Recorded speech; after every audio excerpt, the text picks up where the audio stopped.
Meg? Yeah, it's been a good week so far.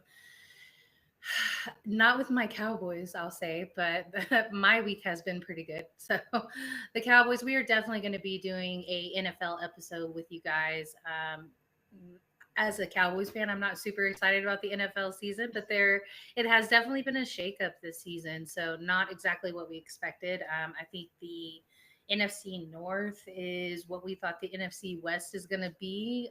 Things are very much up in the air in the AFC besides Chiefs and Ravens. So, what are y'all's thoughts on the NFL season so far, your team, and then we'll talk a little trade deadline.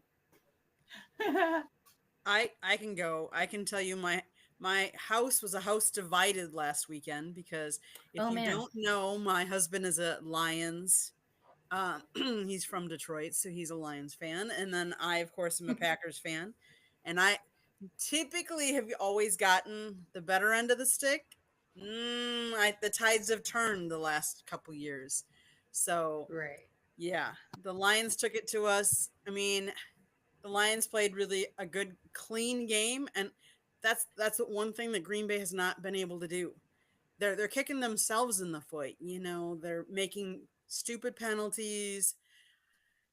We turn the ball over a little bit. Jordan Love hasn't quite figured out. When some either take the sack, just take the sack, or Right.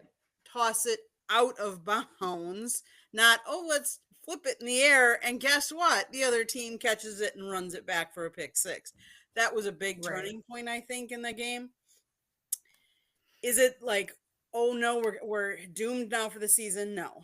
But the NFC North is a tough division, and uh, but Mhm. I still think the Packers can do okay. I question whether Jordan Love should have even been playing in that game, considering we have a bye this week. Malik Willis has not lost a game for us yet. We've won every game that he's been in, and Love wasn't at 100%. And it was downpouring rain and winds of 25 to 40 miles per hour Right. winds. Yeah. Why even subject Love to that? Why not put Willis in? I'm Hmm. sure Love I'm sure Love wanted to be in, but to protect him and to give him an extra, you know, couple weeks to really Well, heal of up. course. Yeah. Yeah. I think that when you have somebody that's already been injured for part of the season, that you do want to take that type of precaution. And we didn't, I but I because still it's think not we'll be okay. you have a bye week next week. So why risk more injury, especially in inclement weather, when obviously he's gonna play in even worse weather, like as the year wears on. It's just not worth Right. Very true. Right. it. I Right. mean, Um, and and and I hope so who do you have coming? Oh, so you have the Bears coming up, November 17th. What do you feel like about that matchup? I mean, I know the Bears are going to bear what. I mean, it is what it is. But I mean, they do have a couple of bright spots, and it's not a home game for you guys. It is in Chicago. What do you think this matchup's going to be like? I think the NFC North always plays each other tough, and the Packers Bears is actually the oldest rivalry in the NFL. And they Oh wow. normally both teams normally bring it when they play each other. But Hmm. there's a lot of people that are new to this rivalry that might not have quite the same rivalry in them. I still think the Bears are still trying to find their identity and trying to figure out how to win games. And I think as long as the Packers clean up some of their mistakes, I think the Packers will take them. Okay. And then I'm just gonna kind of run through like your last few matchups, and just real quick. Then you go back home, but you're playing the Niners on the 24th, and then you have the Dolphins. You're still at home for that one on the 28th. December 5th, you have the Lions. You'll be in Detroit for that matchup, and then you go to Seattle. Uh, then you play the Saints back at home, the Vikings in Minnesota, and then you finish out at home against the Bears. Is there any matchup in those that sticks out besides maybe Niners and Detroit? I mean, I think those are kind of the obvious. I mean, Detroit is playing lights out. Like But last year we went in on Thanksgiving and beat them in their house. And so Okay. you just never know. That's why we play the Right. game, right? But Detroit, I think, will be our toughest matchup out of all of those. Uh, I think we'll take the Bears. 49ers, that's tough. The Saints, I mean, they just fired people. Let's see, Right. Yeah. they might play more inspired. You just never know. Seattle, they just had a tough game. I mean, I think the Packers can do well. I think they'll make the playoffs, but it really comes down to the quarterback play and not making stupid mistakes. They've really got to clean up the Okay. penalties and they've got to clean up the turnovers because let's face it, if you turn the ball over, many times you're not winning games. Right. Yeah. All right, Jen. Let's talk a little bit about your Panthers. You guys are coming off a win, and then had a little bit of movement at the trade deadline. And I feel like you got a very good price for him because I don't know why we paid that, to be So honest. I'll say this. I actually feel like we got a crap trade. Only Really? Jonathan Mingo, keep in mind, yeah, I know I shared the article from The Athletic with y'all last year about everything that Tepper was doing, having coaches tattle on each other. We all know about throwing drinks, in opposing team stadiums. I will still stand by. I do not think he was actually throwing it at that fan because if you look at the direction, he was throwing it at the back of the bar. I don't defend Tepper a lot, but I will stand by that. But Mingo was honestly, y'all have to understand. This is my homer side coming out, but with very good reason. Steve Smith handpicked Jonathan Mingo. When Steve Smith is handpicking somebody, that's saying a lot. He's a Hall of Famer. Call it he came back to the Panthers. He ended up retiring a Panther. He's still training our wide receiving core, just for funsies. So when he's out there and they're last year Scott and Dan called him and were like, hey, who would you pick? It was Scott, Dan, and Dave. The three of them called and he was like Jonathan Mingo. No hesitation. He just said, this is who I would get if I were you. I think your head coach, Mike, will be really good for him in a lot of ways because he'll give him more solidity and he'll be on more solid footing in a lot of ways. I don't think that Mike is going to be solid in the franchise himself. I don't think he can offer that because he doesn't have that himself. Oh, you don't really think so? No, I think we're moving on from him once the season's over. I mean, he's doing not a great job this year, but just because he's been in the league for so long, and then I don't know. I look at what those players do, what was reported on last year versus what was actually happening. I mean, if all that negativity was being reported, how much worse was it in the stadium? And right. So that's just my go-to. That's why when I'm like, Frankie Louisville wouldn't come back to us, other players wouldn't come back. I was okay letting Brian Burns go. He wanted way too much money and he was afraid to play. He is not doing that great with the Giants this year either. And Brian Burns was a rare story who was doing better with the Panthers than he is with his new team. So, it is what it is. But I will say, I think it's absolutely hilarious that the two teams we beat this season both fired coaches on Monday.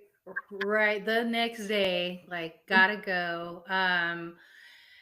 It is, I don't know, D-Hop. I guess I was looking at the market, and I felt like the receivers that went for much less than Mingo, and Mingo, he's had his struggles as well. So, there hasn't, yeah, 16 quarters of football, he's only been targeted 9 times and only 1 TD and so far this season. I mean, his numbers last year were a lot better, but there's again so much chaos, and that's where I dare say you Cowboys actually are a little more solid.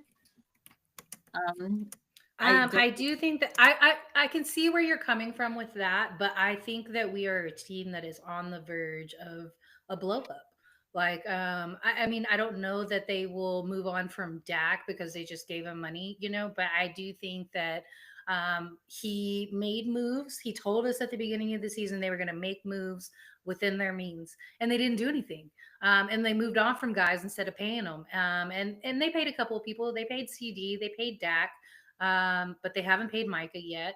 And so there's still just a question of who's going to be there next season. And even though they paid Dak, he could be traded. He could demand a trade. We have seen things like that happen. So, even saying that Dak is going to be there next year, I don't even know that that's a 100% fact either.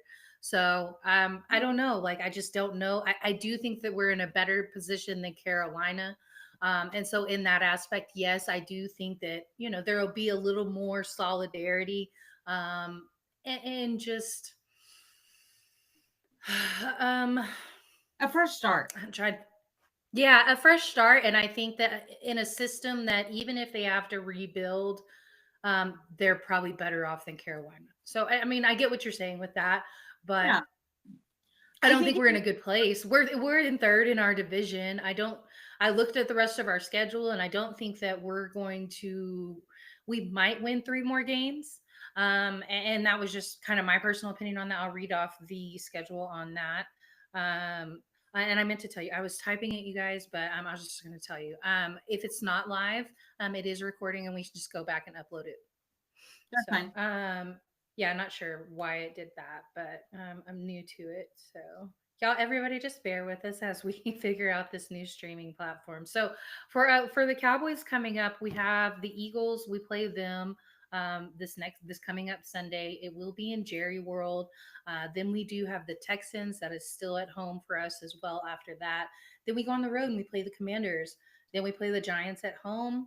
We play the Bengals at home. We play the Panthers on the road. We play the Bucks at home, the Eagles on the road, and then we end with the Commanders at home. And so that's a tough schedule to Mhm. finish out with. Yep. And I I was actually, really kind of looking at the beginning of our schedule and thinking that it was going to that the beginning was going to be the tough part of the schedule, and now it's looking more like, well, within our division it's going to be tough. I don't think any of us expected Washington to be what they are. well, yeah, but honestly, Washington's kind of been on the edge for a number of years. Um, so I'm not that surprised. I'm not gonna lie. Like again, my homer side coming because I freaking love Ron Rivera. I wish some of these changes had happened with him. Of Um, course, yeah. but that's just me. Um, but I do think that we're gonna give like the Cowboys a bigger run for their money than y'all think. Now, Jonathan Mingo is gonna have something to say, but and honestly, our defense has gone downhill. I know we have so many hurt people, and I thought, I mean, Shaq missing essentially 2 seasons in a row. That's huge. Like Shaq is the Right. heart of the team. Like seriously, like you can't see he's an OG from 96, 95, but like he's been around the Panthers. We drafted him. He's been with us. He's only played for the Panthers in the NFL.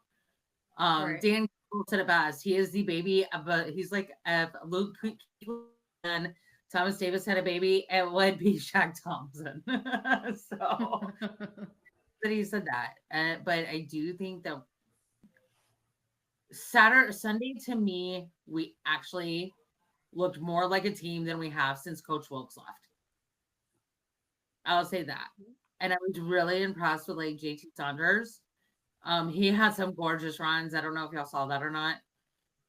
Um, Bryce only had one interception. And Cam Jordan got dragged on Twitter really hard, and it was hilarious. Cam, shut your face, baby. We got the same record. That's Just saying. funny. So the Okay, games y'all have coming up, you got the Giants, that's a home game for you guys. You got the Germany. Chiefs, that's a home game for you guys. Bucks, also a home game. Then you go on the road and play the Eagles, on the road to play the Cowboys, on the road for the Cardinals. Then you play the Bucks in Tampa. and then you finish out in Atlanta playing the Falcons. You got a tough schedule I there. really want to beat the Falcons again, or because I really hate the Falcons. But I'm going to go ahead and say, most likely, even if Patrick sits it out, we can lose to the Chiefs. The Giants, we tend to have their number, even in our worst years. Okay. Yeah, no, I think that that's a winnable game for you guys. Yeah. I think If I the look at Cowboys, that schedule, the Giants is the one that I'm like, okay, that could be one. I really do think the Cowboys are going to be a close game. I'm going to say I think it's going to be too close to call. I will say Sunday going into the stadium was the least enthusiastic I've ever been going into a football game. So I mean, And that's then- 5 weeks away. Dak could be back, but I don't know if he will be back. And I don't know if it really even matters if he's back by that point. It could be a close game. I don't know. I don't have a Yeah. whole lot of faith in it. You know, Jerry, I guess the reason I look at it like this is because Jerry was like, oh, I still feel like this team could be a team that they could win. You know, like he wasn't just in dismay about the team. And I'm like, is he watching the games? Like, you know, and they even had like he had already gotten up and he had to come sit back down because Cooper made it a game there that last like couple of minutes, and they had a chance to tie it. And so Jerry came and sat back down, but he was ready to get up and go. Like he wasn't even going to watch it. Like it was bad. So I'm not sure how he's not dismayed or if he's just lying. You know, Mhm. just saying that for the cameras. like I remember I saw what game was it that y'all got blown out in? I'm not being mean here. Like really, I'm not. Which game was it y'all got completely blown out in? Was it like Detroit? yeah. Detroit. Like I saw the video of all the suits and all the players just walking in complete silence down the tunnel. My heart hurt a little bit, man. and that doesn't happen a lot. It's like Right, a yeah. 20-year phenomenon. But yeah, like Yeah, it's been this season's been rough, and I didn't expect it to be good. But then when I looked at our schedule, kind of compared to others, I thought, okay, well maybe it's not going to be that bad, you know. Once again, I don't think people thought Washington was going to be what they are, or at least not to the level that they are. I know they had some bright spots, and they made some moves at the trade deadline too. So let's talk a little bit about the trade deadline. oh, I got a lot of information up. Do Okay. you want me Go to, ahead. or do you have a Yeah, lot go of ahead. Okay, so I want y'all's take. So obviously we have Devontae Adams who left the Raiders to go to the Jets. Right. I think that trade 2 weeks ago, 3 weeks ago. They've only won one game. Cam Akers from the Patriots to the Eagles. He's making some like movement there. And then Jerome Baker. I'm trying to read this. This is really tiny. Let me hold on. Okay, now that's okay. Jerome Baker, he went to the Ravens. I don't follow the Ravens that closely. I know that's sacrilegious, but JJ, if you're watching, The let us Ravens know are how. doing good. And then Baron Browning, he went from the Broncos to Arizona. Right. Not sure that I think that's kind of a lateral move. I mean, you do have a franchise quarterback at least there in Arizona, but I don't know like how sold he is even on the team. So like what type of leader can Kyler be? And then aside from the fact of he's undersized, you know, so but I mean they do have their guy, I'll say that, and that's better than what Denver has going on. I mean, maybe Bo Nix is their guy, maybe he's not, you know. right. I mean, I'm not playing. Are you playing them this year? Are either of you ladies playing the Broncos? No. No. Where did None of us. That's interesting. I know Carrie is, but Of course, yeah. okay. So then we have Amari Cooper, obviously, to Bills, and then Khalil Davis to San Francisco. He's doing pretty good there. Right. And then Khalil Herbert is with the Bengals now. Obviously, DeAndre Hopkins to the Chiefs. Right. How he's I like think great on game the last night. Chiefs side, yeah, it was a great game. On the Chiefs side of things, I think this just goes to show like that they're all in. When we hear Jerry say that, it's actually moves like what Kansas City does. Worked. That when one also that the relationship between Andy and Patrick, like clearly he trusts his quarterback in those type of moments like that. And I think that that's so crucially important with your relationship with your quarterback and your receivers because things change in an instant and you got to be able to trust those two's relationship. So I also, happy for D Hop in this. He has looked amazing in Houston before they blew it up.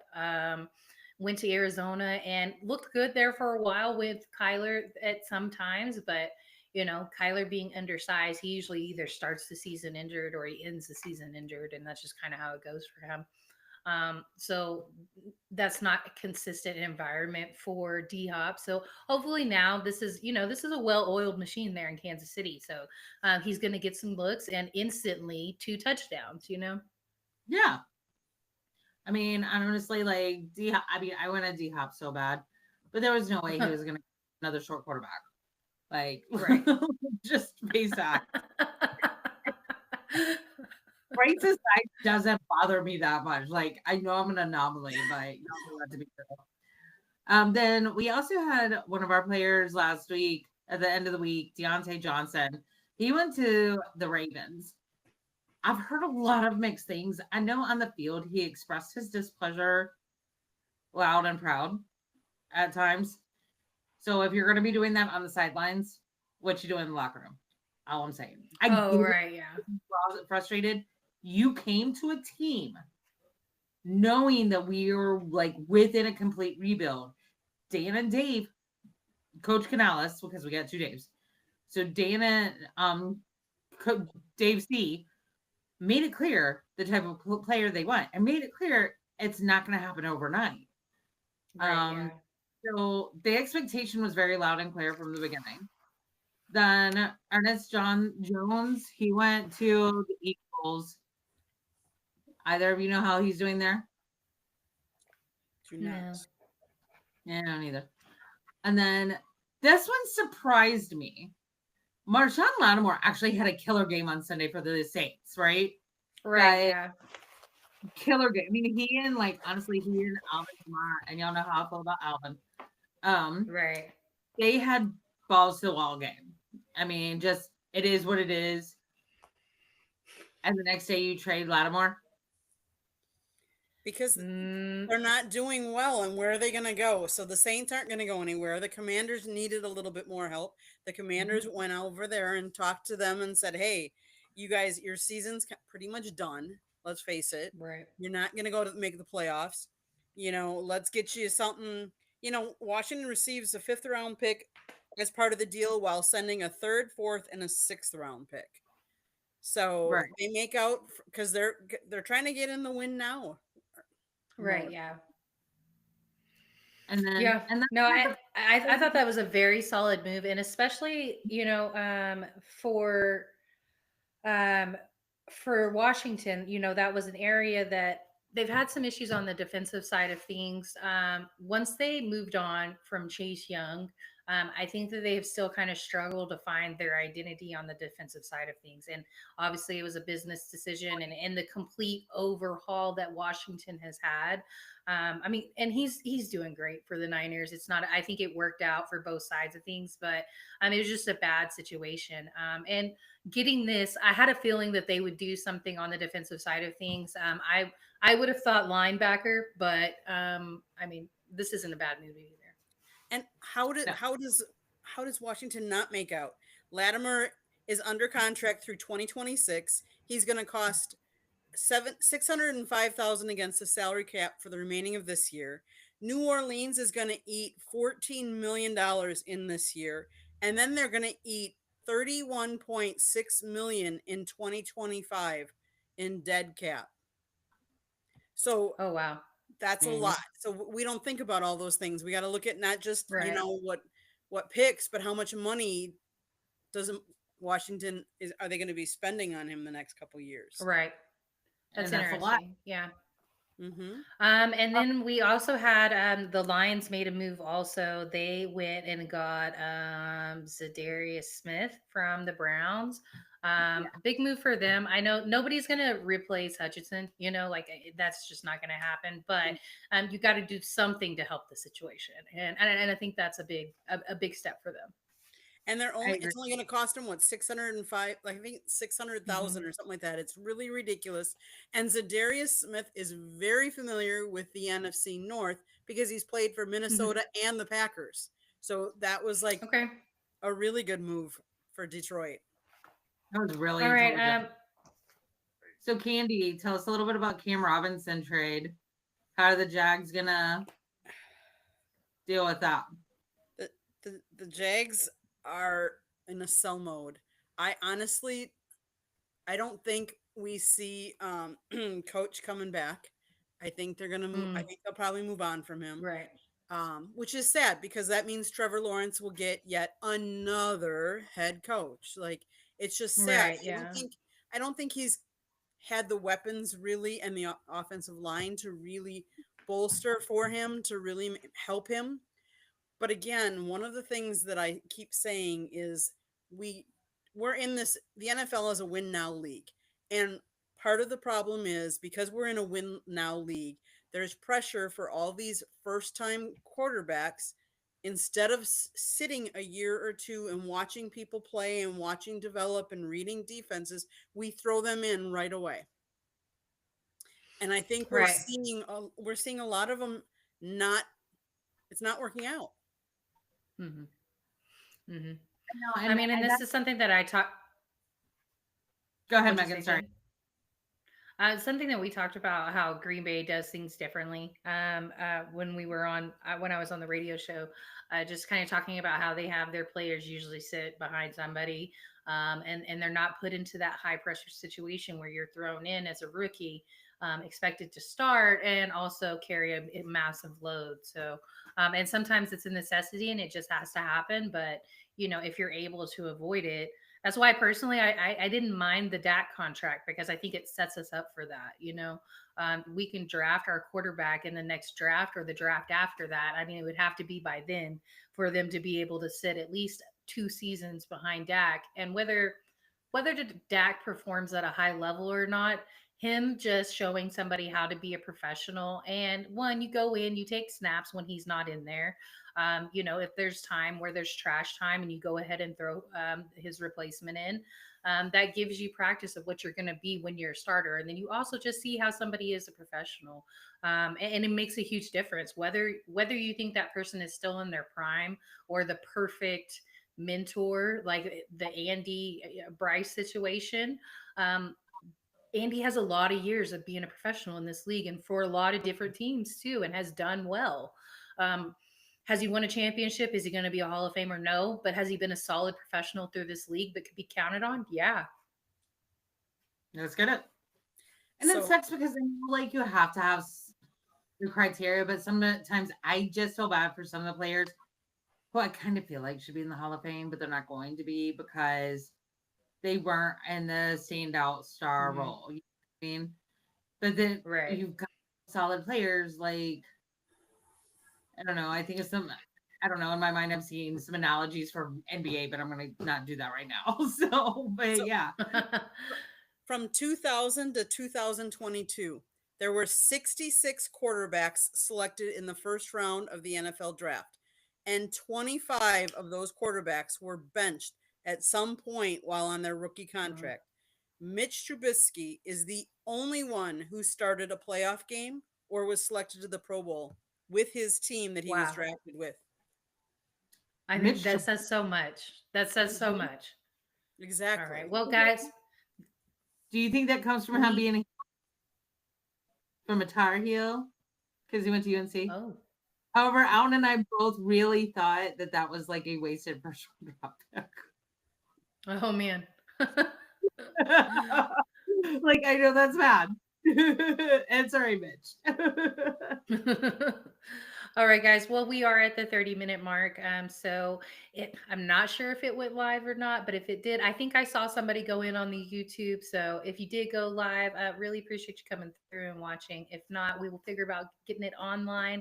And we will see you guys next week. We got something super important, super exciting interview coming up next week. So make sure you guys tune in. I'm so excited about this one. And we might have another one Me too. too. Bye, guys. See you in 7. Okay.